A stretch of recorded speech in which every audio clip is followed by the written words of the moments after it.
Alright, magandang hapon, magandang araw sa ating lahat dito sa ating Pilipinas, ating sinilangan. Alright, ang ating pangmulay-mulayan ng ating pag-usap-usapan, pagkwento-kwentuhan, bigyan natin pansin, reaksyon tungkol sa mga pangyayari sa ating bansa nga hindi karumal-dumal na ang nangyayari, na walang kalaban-laban ang ating mamayang Pilipino, kung hindi inaabuso na ni ngagba, o tawagin natin ng malita-malitang scam, no? Grabing nakawan, walang tigil, no? Hindi bababa sa pwesto. Manda ka na, Marcos admin, ha?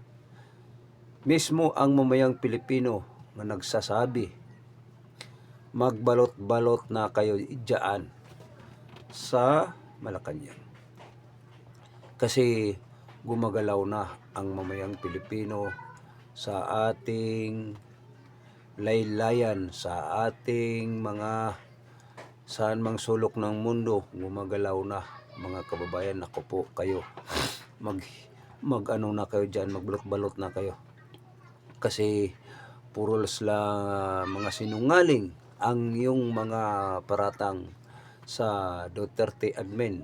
So wala na kayong nagagawa nga batas, o wala kayong pinasang batas, kung hindi ang pinasa nyo o pinarinig nyo sa aming mga mamayang Pilipino, sa ating mamayang Pilipino, na kayo po ay nagsinungaling, hindi na malunok daw, hindi na malunok sa mga Pilipino nga naghihirap sa gutom, umahal ang bilihin.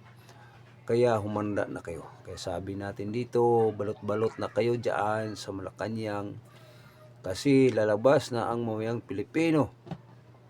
Kung nalaala ninyo guys, itong sinasabi noong pang kay Gloria ay kay sa mga dilawan, no, nga naglabas lahat ng mga tao dahil sa mga pangyayari ginawa ni Marcos Sr. dati. So ganun din ang mangyayari dito, no? Mag-aid sa people's power ang mga mamayang Pilipino. Hindi makaya kung hindi lalabas ang mamayang Pilipino. So ganun lang ang solusyon, mga kababayan, no? So ang ating mga hinain, mga problema natin sa ating bayan, bansa natin, kailangan malutas o maalis ang ating presidente nga walang kakwinta-kwinta, walang silbi, walang ambag sa ating bayan. Although balik-balik naman tayo dito sa kaso ni Duterte, kaya pala ginawa niya doon kay Duterte, sinurrender niya or kinidnap para mananagot si Duterte sa walang sala o mga paratang ang ginagawa nila, no?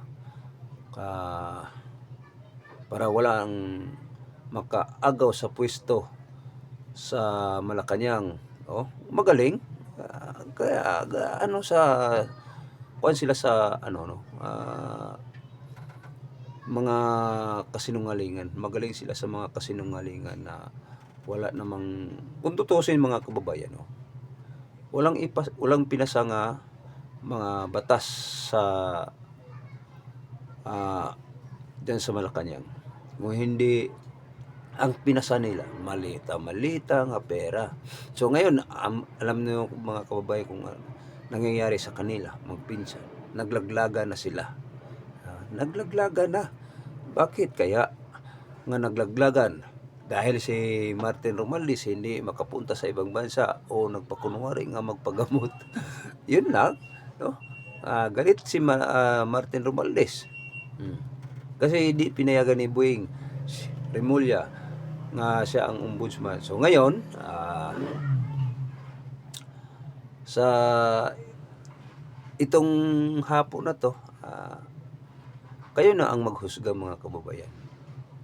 ibig sabihin nagtamblingan na ang mga kakampi ni Ngagba.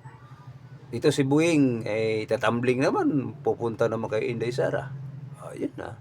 Pero, alam naman natin yung mga klarakas nila ni mga kasanib ni Marcos. Ano yun ano ba, kung saan ang malakas daw naman sila Tapos ilaglag nila yung mga nila, ilaglag nila yung mga bus nila.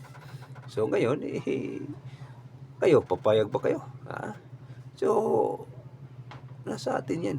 Kung kayo ay papayag na tayo po ay magiging nasalimuot nga sa ating bansa, sila ang may gawa, tapos bigla silang lilipas sa company Sara Duterte, di na makatarungan, parang panakitbutas na lang yan ang mga ginagawa nila, So kayo na, ulitin ko, kayo na ang bahala mga kababayan sa ating itong ginagawa nating content, So ang di pa nag-subscribe, mag-subscribe kayo para makatanggap tayo na ng notification bill galing kay YouTube. So God bless, mabuhay Pilipinas. Magandang hapon. Thank you po.